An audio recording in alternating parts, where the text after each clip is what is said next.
You know, players that not necessarily of Crosby's caliber, but like Joffrey Lupul of the Leafs.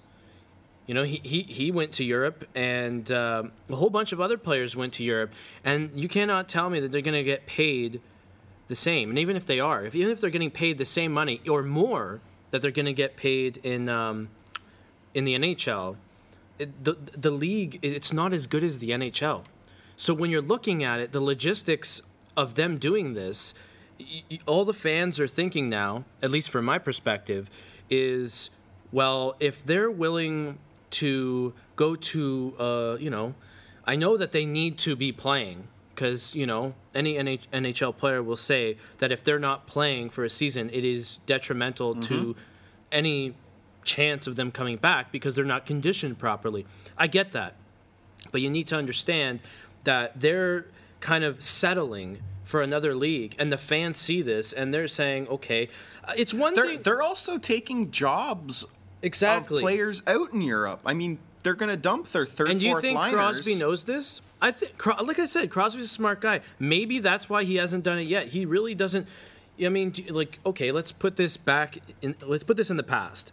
If Gretzky was playing during the lockout, do you think Gretzky would go to Europe?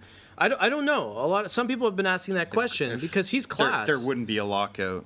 No. People don't talk about lockouts in the 70s and the 80s. It's since Gary Bettman's been in power. So, and what this is doing is it's hurting the third, fourth liners here in the NHL. I mean, Sidney Crosby, Alex Ovechkin, Brad Richards, Joe Thornton, the big guys, they get their millions of dollars. They've gotten their escrow checks. But it's the guys that make the minimum. And, okay, the minimum's still a nice chunk of change, but it's also the people that work at the arenas, the concession sales, the little mom-and-pop shops, the bars around the arena that are suffering. And to me, the NHL just doesn't care. It's unbelievable. So, like, how... So, that brings me to the question. Do you care that there's no NHL? Does it bother you that you can't watch hockey? Well, I do watch hockey. So, I watch the AHL. Does it bother you that... Because with me, the more this goes on, the more I don't care. It's the same mumbo jumbo that they've been talking about since the summer. They had the opportunity to get it done in the summer. They didn't. And here we are. We're still at square one. It's in my opinion, it's worse than it was in 2004 because, at least from a fan's perspective, because for me personally, you have other venues of hockey to watch. I mean, okay, from your perspective, you told me, the NFL's on, the NBA's on. You have totally different options that have nothing to do with the NHL. So do you lose interest fast about the lockout and what the progress is? Yeah, you do. You do. Because you have a lot of other options. For me, junior hockey, WHL, OHL, QMJHL, I watch a lot of AHL, they're the affiliates of the NHL teams. Why not? You know those players. You're the hardcore fan, though. You like to deal with the farm teams and the young guys. Let's talk about the casual fan. The casual fan that likes to... They can't catch every single Toronto Maple Leaf game or whatever team they like. So is it a casual fan of the NHL or a specific team? The NHL, right? Yeah. Well, okay. If you're the casual fan, you see them locked out. You don't care. Exactly. You don't care. It's like, I'm a casual NFL fan, and when they have a lockout, I'm not like I don't really pay attention. Like, that's fine. Yeah. Okay, I have hockey. There's basketball. You're a casual NBA fan, right? Yeah. You're not a hardcore Raptors fan, but you like the Raptors. You'll watch a game here or there. Yeah. But lockout was last year. What happened? Did you care? I didn't really, honestly, I didn't hear anything about the Raptors from the beginning of the hockey season to the end. You know why? Because when they came back from the lockout, they were irrelevant. They were irrelevant. No one cared about the NBA because, and I think that's what the NBA specifically, like the NFL's always like, this is the same time of year, but the NBA, because they had a lockout last year during the same time, it's almost like the roles reversed. And now the NBA is kind of benefiting from like after what the NBA did last year, you'd think that Gary Bettman would say, we have to get this deal done, because if they got the deal done and the NHL started, you don't know, maybe the NHL would actually have gained a lot more fans just because of the half the season that they had everyone watching when the NBA was locked out for like up until January or what month did it come back? Opening day, I want to say it was Christmas Day last year. Yeah, so I mean that's like 3 or 4 months is like the only game, obviously besides the NFL, in town. Whereas normally you have, starting off the hockey season, the World Series. Oh, October is a great time. It's my favorite time of the year. It's a good time to be a sports fan. You know, got end of the MLB. You got NFL right in the prime time, beginning of NHL training camp and the first games. Yeah. NBA's starting to kick off. Starting. Yeah, so it's like, a great time. When you cannot capitalize on that as a league, there's something wrong. And I'm telling you right now, I didn't really.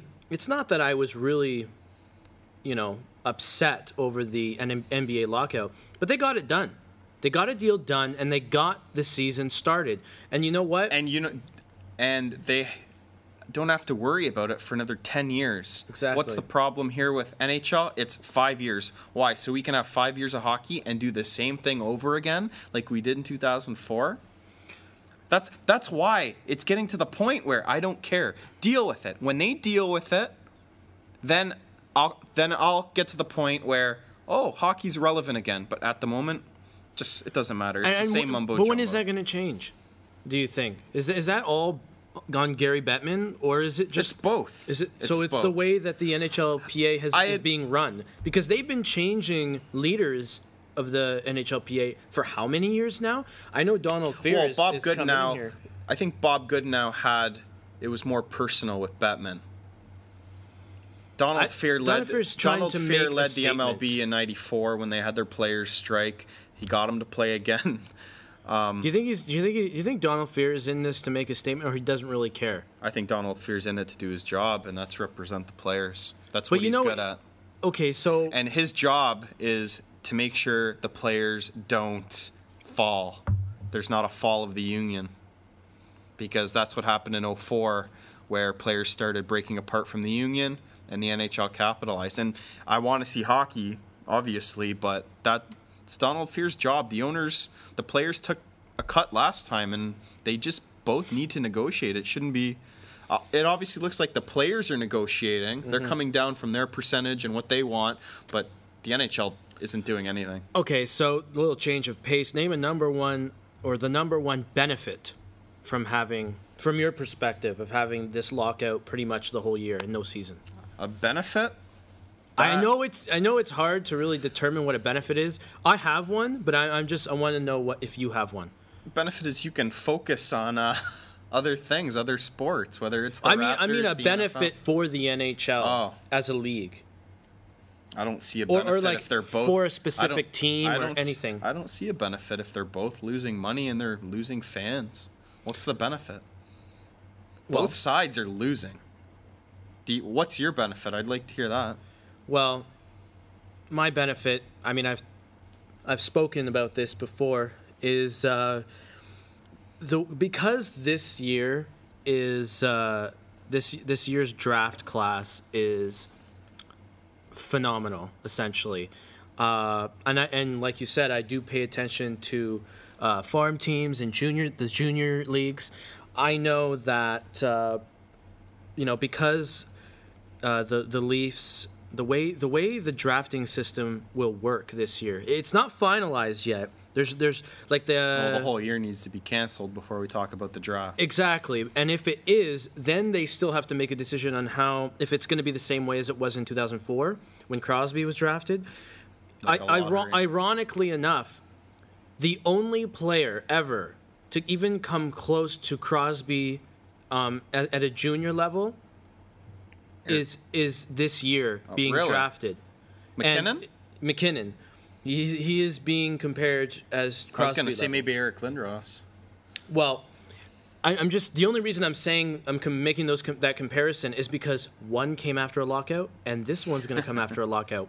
Now, here's the thing. This is why this is interesting, and this is why I think it's a benefit. It's a benefit specifically if you're a Leaf fan, because if the draft system is accurately, if it's the same as it was in 2004, like a lottery. Yeah, the lottery. Which is always fun, by the way. Yes, I believe they go by how many. Like you have each team has 3 balls. 1 ball is taken away for like how many playoff appearances they've had in the last 5 years. Another ball is taken away for how many like championships they've taken away or they've had in the last 5 years. It's like that. So, anyways, the point is, as it stands right now, the Leafs would be in a group of about, I think, 7 teams.